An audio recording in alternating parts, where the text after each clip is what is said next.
بنی اسرائیل کی ایک عورت تھی جو قبر کھود کر بڑی ہی بے رحمی سے بے دردی سے مردے کو قبر سے باہر نکال رہی تھی، میت کو قبر سے باہر نکال رہی تھی۔ آخر کیوں نکال رہی تھی؟ کس وجہ سے نکال رہی تھی؟ یہ عورت مردے کے ساتھ کیا کرنا چاہتی تھی؟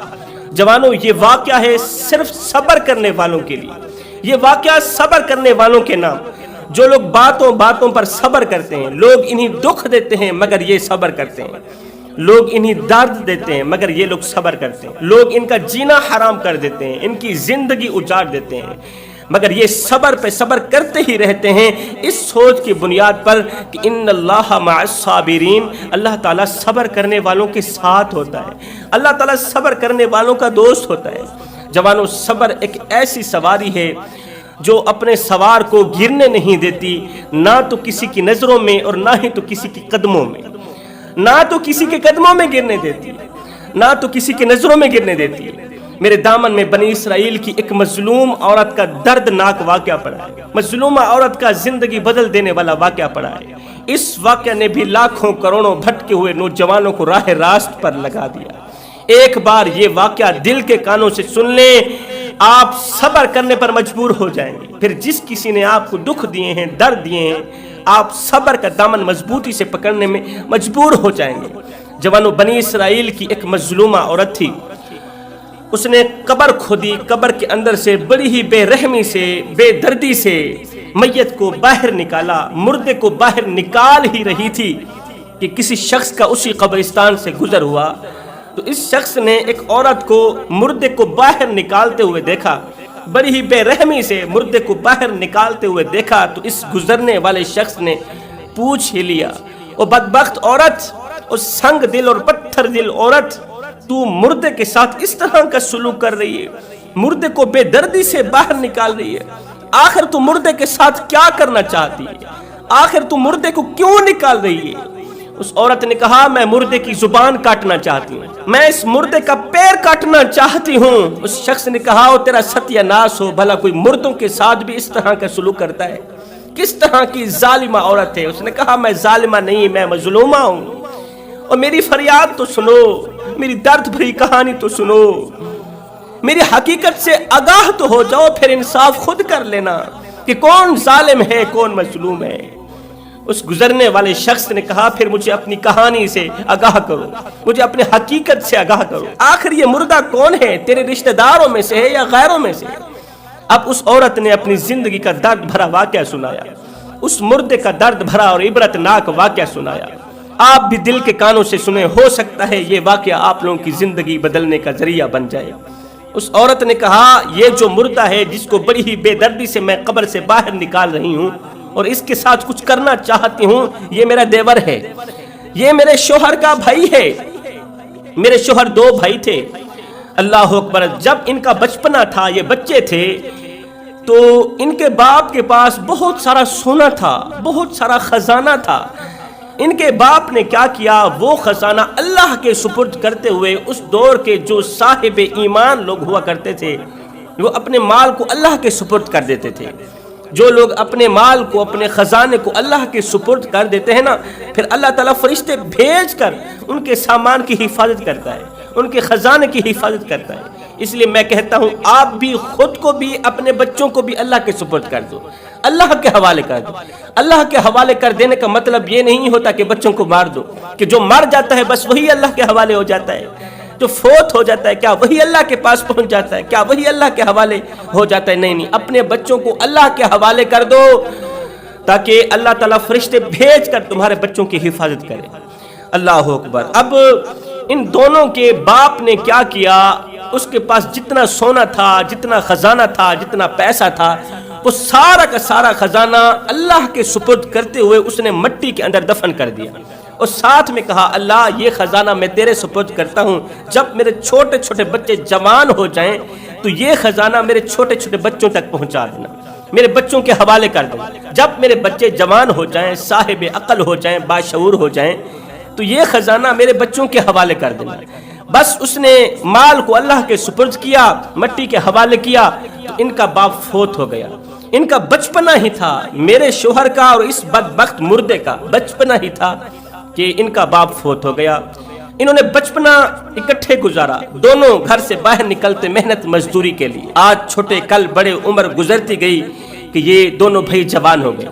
ایک دن یہ محنت مزدوری کے لیے مٹی کی کھدائی کر رہے تھے. مٹی کی کھدائی کے دوران ان کو وہی خزانہ ملا جو ان کے باپ نے اللہ کے حوالے کیا تھا, اللہ کے سپرد کیا تھا. جس جگہ پر ان کے باپ کا خزانہ چھپا ہوا تھا, عین اسی جگہ یہ مٹی کی کھدائی کرنے لگے. یہ دونوں بھائی محنت مزدوری کے لیے, حلال روزی روٹی کے لیے مٹی کی کھدائی کر ہی رہے تھے کہ اندر سے ان کو وہی خزانہ ملا. اور خزانے کے اندر سے ایک چٹ ملی, پرچی ملی, جس کو پڑھنے کے بعد انہیں پکا یقین ہو گیا کہ یہ تو وہی خزانہ ہے جو ہمارے باپ نے مٹی کے اندر چھپایا تھا, اللہ کے حوالے کیا تھا. دونوں بھائی خزانے کو دیکھ کر, سونا روپا دیکھ کر بڑے ہی خوش ہوئے کہ ہم تو امیر بن گئے, اب غربت کے دن جاتے رہیں گے. اللہ تعالیٰ نے ہم پر کرم کیا کہ اللہ نے فرشتے بھیج کر جس مال کی حفاظت کر رکھی تھی وہ مال مستحق لوگوں تک پہنچا ہی دیا. اب مال کے ملتے ہی, خزانے کے ملتے ہی, سونے کے ملتے ہی یہ جو بڑا بھائی تھا, یہ جو ظالم مردہ بنا پڑا ہے, یہ جو بڑا بھائی تھا, اس کی نیت بدل گئی. اس نے اپنے چھوٹے بھائی کو مارا پیٹا کہ یہ خزانہ تیرے باپ کا نہیں, یہ خزانہ تو مجھے ملا ہے. چھوٹے بھائی کو مار کر پیٹ کر خزانے کا اکلوتا وارث بن بیٹھا. مار پیٹ کر خزانے کو, سونے کو اپنے قبضے میں لے لیا, جائیداد کا اکلوتا وارث بن بیٹھا. مال کے ہاتھ لگتے ہی, باپ کی وراثت ہاتھ لگتے ہی اس نے عالیشان محل بنوا لیے, کوٹھیاں بنوا لی, بادشاہوں کی طرح زندگی گزارنے لگا. نوکر چاکر لونڈیاں ہر وقت اس کی خدمت میں لگے رہتے. یہ نادان پیسوں کے ملتے ہی ظالم بن گیا. اب اس کے کتے دودھ پیتے, میرے شوہر کے بچے سوکھی روٹی کے لیے ترستے رہتے تھے, ٹھنڈے پانی کے لیے ترستے رہتے تھے. میرے شوہر کے بچے, اسی کے چھوٹے بھائی کے بچے سوکھی روٹی کے لیے ترستے رہتے تھے, اور اس ظالم کے کتے دودھ پیتے تھے, اس ظالم کے کتے گوشت کھاتے تھے. جب اس کا چھوٹا بھائی میرا شوہر اس کے دروازے پر باپ کی وراثت مانگنے کے لیے جاتا تو یہ اپنے چھوٹے بھائی کو مارتا پیٹتا طاقت کے بل پر, بڑے ہونے کی حیثیت سے, کہ یہ مال تیرے باپ کا نہیں تھا, یہ مال تو مجھے ملا ہے, یہ خزانہ تو مجھے ملا ہے, یہ خزانہ میں تجھے کیوں دوں. اللہ اکبر. چھوٹے بھائی کو مارتا تھا, پیٹتا تھا, وہ آگے فریادیں کرتا تھا, روتا تھا کہ میرے بچے 3 دن کے فاقے میں, 3 دن کے بھوکے ہیں, خدا را مجھ پر رحم کرو. باپ کی وراثت میں سے حصہ نہیں دیتے تو نہ دو, کھانے کے لیے روٹی تو دے دو, میں تمہارا بھائی ہوں, ہمارا بچپنا اکٹھے گزرا, ہمارا اٹھنا بیٹھنا اکٹھے گزرا. تیری نیت کس طرح بدلی کہ تو ظالم بن گیا اور بھائی پر ظلم کرنے لگا. اللہ اکبر. لیکن اس ظالم نے چھوٹے بھائی پر رحم نہ کیا, ترس نہ کھایا. وقت گزرتا گیا. ایک دن میرا غریب شوہر مرتا کیا نہ کرتا, مجھے کہنے لگا ایک بار پھر سے اپنے مالدار بھائی کے پاس جاتا ہوں, پھر سے جا کر خیرات مانگتا ہوں باپ کی وراثت کی. بھائی کے دروازے پر گیا, جہاں مالدار بھائی کے کتے بندے ہوئے تھے وہاں جا کر بیٹھ گیا, ہاتھ جوڑ کے کہنے لگا میرے بھائی مجھے ایک بات تو بتا, اگر میں تیرے دروازے پر ابھی مر بھی گیا, بتا تو صحیح تو میرے ساتھ کیا سلوک کرے گا. تو اس ظالم بھائی نے کہا اگر تیرے جیسا کتا میرے دروازے پر مر بھی گیا تو میں یہی کچھ کروں گا, تجھے کفن دے کر دفن کر دوں گا. یہ سن کر مظلوم بھائی کی, غریب بھائی کی چیخ نکل گئی. غریب بھائی رو کر کہنے لگا بھائی میرے مرنے کے بعد جو میری مردہ لاش ڈھانپنے کے لیے مجھے کفن دو گے نا وہ آج ہی دے دو تاکہ میں اپنی زندہ لاش تو ڈھانپ سکوں. میرے مرنے کے بعد تمہارا دیا لٹھے کا سوٹ کس کام کا, میرے مرنے کے بعد تمہاری دی روٹی کس کام کی.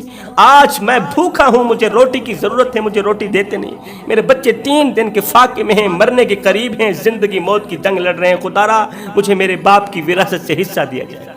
جب بار بار یہ میرا شوہر اس ظالم کو تنگ کرنے لگا نا, غصے میں آ کر میرے شوہر نے 2-4 کڑوی باتیں بھی سنا دیں. کڑوی باتیں سنتے ہی یہ ظالم مردود شخص غصے میں آگ بگولا ہو گیا. اس نے فوراً ہی جلادوں کو حکم دیا کہ جلدی کرو, اس بدبخت کی زبان کاٹ دو. اس کی جرت کیسے ہوئی میرے سامنے الٹے سیدھے الفاظ بولنے, میری توہین کے کلمات پڑھنے کی اس کی جرت کیسے ہوئی, ابھی اور اسی وقت اس کی زبان کاٹ دو. جلادوں نے جیسے ہی اس ظالم کا حکم سنا تو میرے شوہر کی زبان کاٹ گئی, مظلوم کی زبان کٹ گئی. زبان کٹ گئی تھی یہاں تک تو ٹھیک تھا, لیکن اس ظالم نے فوراً ہی دوسرا حکم دیا کہ یہ جو بار بار آنے جانے میں مجھے تنگ کر رہا ہے, یہ کتا بار بار میرے دروازے پر آ کر باپ کی وراثت میں سے حصہ مانگ کر مجھے پریشان کرتا ہے, ایسا کرو کہ دونوں پیروں میں سے ایک پیر بھی کاٹ دو, نہ پیر ہوگا نہ یہ میرے دروازے پر آئے گا. اس ظالم نے ذرا بھی رحم نہ کیا کہ یہ میرا بھائی ہے، ذرا بھی رحم نہ کیا یہ میرا بازو ہے، ذرا بھی رحم نہ کیا۔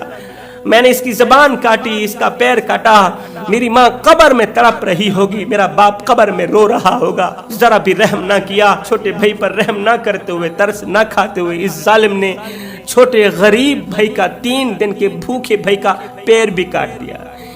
ادھر سے زبان کٹی، ادھر سے پیر کٹا، میرا شوہر تاپ نہ لا سکا، وہیں پر ہی فوت ہو گیا، اللہ کو پیارا ہو گیا۔ انا للہ و انا الیہ راجعون۔ ایک شوہر کا میرے اوپر سہارا تھا، وہ بھی ختم ہو گیا، شوہر کا آسرا بھی ختم ہو گیا۔ جب مجھے پتہ چلا کہ میرا غریب شوہر، 3 دن کا بھوکا پیاسا شوہر فوت ہو گیا ہے، اس کے سگے ظالم بھائی نے اس کی زبان بھی کاٹ دی، اس کا پیر بھی کاٹ دیا، وہ تاپ نہ لا سکا، فوت ہو گیا۔ ایک شوہر کا ہی تو سہارا تھا، وہ بھی سر سے اٹھ گیا۔ میں روتی رہی، چیختی رہی، اللہ کے حضور فریادیں کرتی رہی، دعائیں مانگتی رہی۔ وقت گزرتا گیا، میرے 2 بچے تھے، کھانے کو کچھ نہیں تھا، پینے کو کچھ نہیں تھا۔ جب کھانے پینے کو کچھ نہیں تھا، میرے 2 معصوم سے ننھے سے بچے 3 دن کی بھوک برداشت نہ کرتے ہوئے، پیاس برداشت نہ کرتے ہوئے، وہ بھی اس دنیا سے چل بسے۔ ہائے غربت نے مجھ سے میرا شوہر بھی چھین لیا، مجھ سے 2 ننھے بچے بھی چھین لیے۔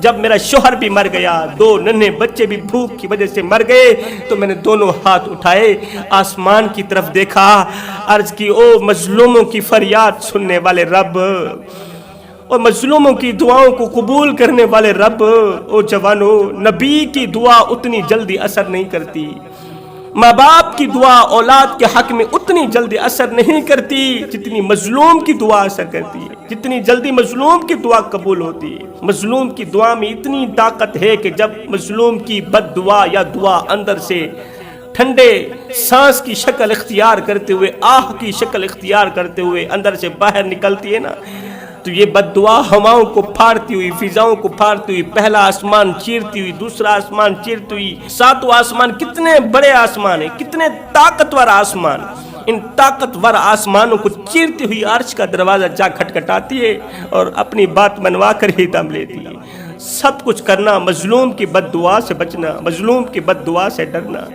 اگر تمہارے حق میں مظلوم نے بد دعا کے لیے دونوں ہاتھ اٹھا دیے تو سمجھ لینا تمہارا ستیہ ناش ہو گیا، تمہاری دنیا بھی اجڑ گئی، تمہاری آخرت بھی اجڑ گئی، تمہاری نسلیں بھی اجڑ گئی۔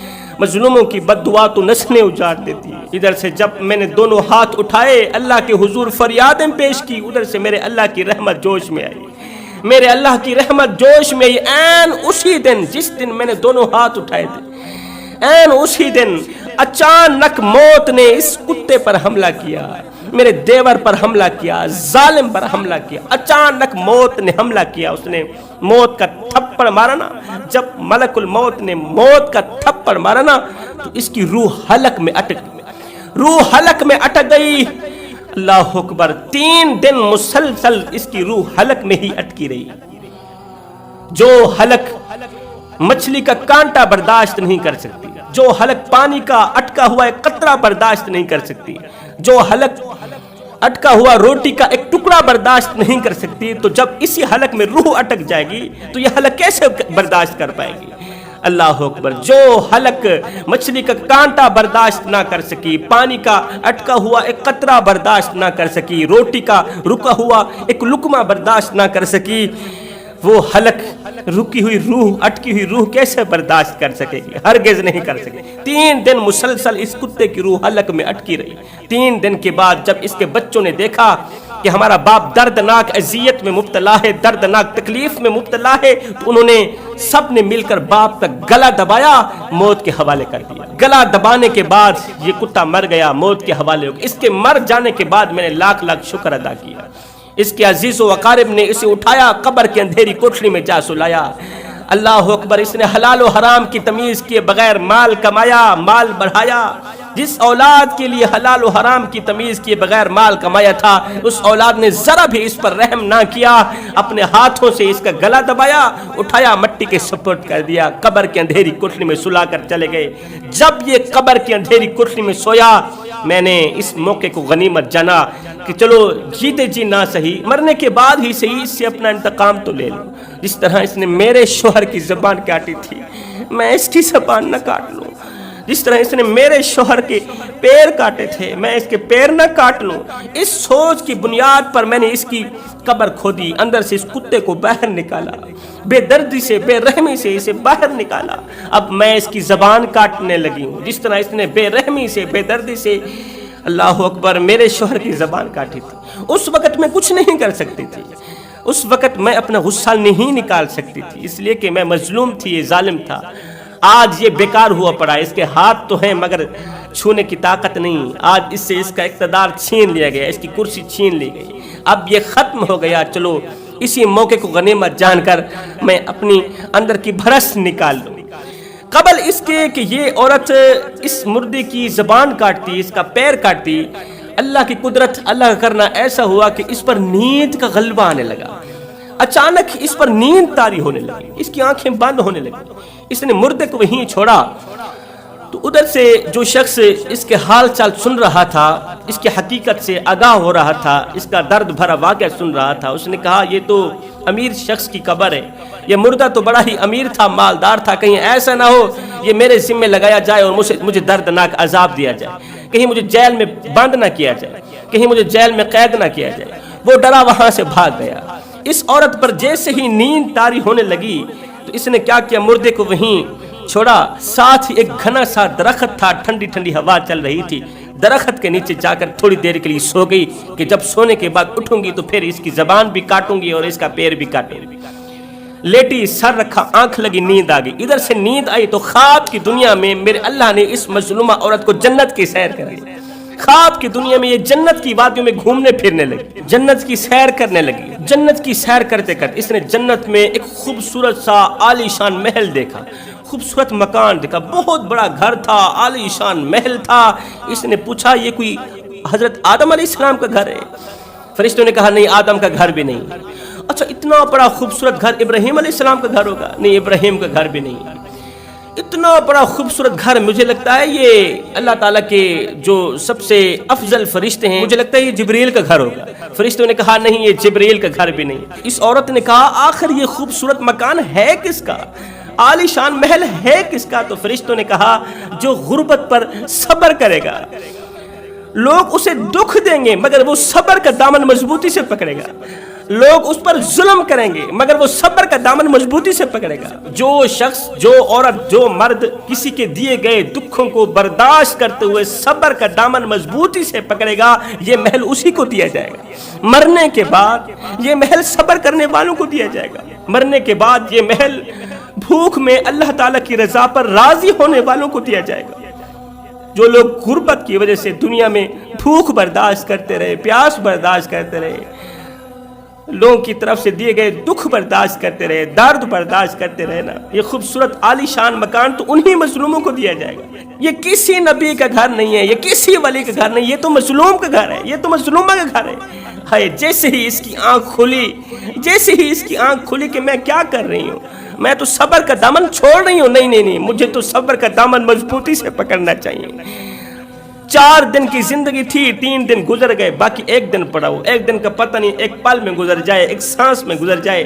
جب 1 دن گزر جائے گا، جب میں مر جاؤں گی تو وہ خوبصورت عالی شان محل میرے حصے میں آئے گا نا، کیونکہ مجھ سے بڑا مظلوم تو اس دنیا میں کوئی ہے نہیں، مجھ سے بڑا غریب اس دنیا میں کوئی نہیں۔ جس کے بچے غربت کی وجہ سے بھوک کی تاپ نہ لاتے ہوئے مر گئے، اس دنیا فانی سے رخصت ہو گئے، جس کا شوہر بھی غربت کی وجہ سے 3 دن کا بھوکا اس دنیا فانی سے رخصت ہو گیا، اگر میں صبر کروں گی تو وہ عالی شان محل مجھے دیا جائے گا نا۔ اس سوچ کی بنیاد پر اس نے نیت کی کہ میں اب اس مردے کی نہ تو زبان کاٹوں گی نہ تو پیر کاٹوں گی، جس طرح میں نے نکالا تھا اسی طرح ہی اسے قبر کے اندر دفن کر دیتی ہوں۔ اچانک اس نے مردے کی طرف جب پلٹ کر دیکھا تو دیکھ کر حیران رہ گئی کہ 2 کتے ہیں، ایک کتا اس کی زبان کاٹ رہا ہے، دوسرا کتا اس کے دونوں پیر کھا رہا ہے۔ ایک کتا اس کی زبان کھا رہا ہے، دوسرا کتا اس کا وہی پیر کھا رہا ہے جو اس نے اس کے مظلوم شوہر کا پیر کاٹا تھا۔